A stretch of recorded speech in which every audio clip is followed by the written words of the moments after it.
Now संगत जी, गुरु जी ने उस दिन जो बुलाया था was to bless me beyond just that, his healing my back or my body. Lunch करते हुए सब आपस में बातचीत कर रहे थे, जैसे नॉर्मल किसी घर में अगर हम जाएं तो एक दूसरे के साथ बातचीत करते हैं, वैसी ही बातचीत हो रही थी। सडनली बातचीत करते हुए, नाउ मेरी इतनी किस्मत अच्छी, or I would say it was planned by Guruji, because nothing is by chance. Guruji says there are no coincidences. Everything is by my choice. Guruji said it's my choice. So it was his choice that I sat on the same table as Guruji and just across from him. So गुरुजी को तो हम देख नहीं सकते थे, पता नहीं उस वक़्त तो नहीं पता था हमारे पास कौन बैठे हैं, हमारे सामने कौन बैठे हैं। बट गुरुजी का ऑरा इतना था that we could not look at him for long. It was so बातचीत करते-करते गुरुजी चुप हो गए and Guruji's face became red and he was staring at me. मैं थोड़ी-सी अनकंफर्टेबल हुई कि ऐसा क्यों कर रहे हैं? आस-पास सभी चुप हो गए।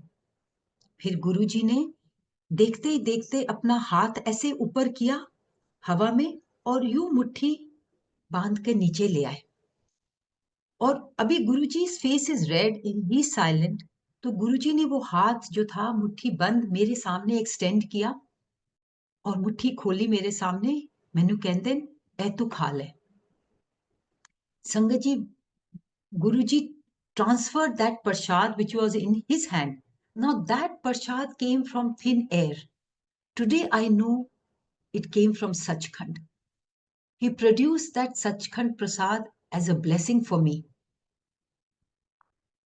Can I ever thank him enough? No, I can't. But I will say thank you, Guruji. Shukrana, Guruji.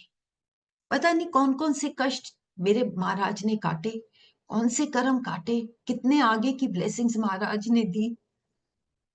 He transferred that prasad into my hand and he said, "Tu kha le." Sangat ji, without any questions asked, without any thought, I just ate it. And then I saw कि धीरे धीरे गुरु महाराज के जो मुंह की लाली थी वो खत्म हो गई। जैसे गुरु जी, यानी this was just you know couple of minutes, I think, the whole thing. And जब गुरु जी महाराज का जो मुंह की लाली थी वो चली गई, इट बिकेम नॉर्मल।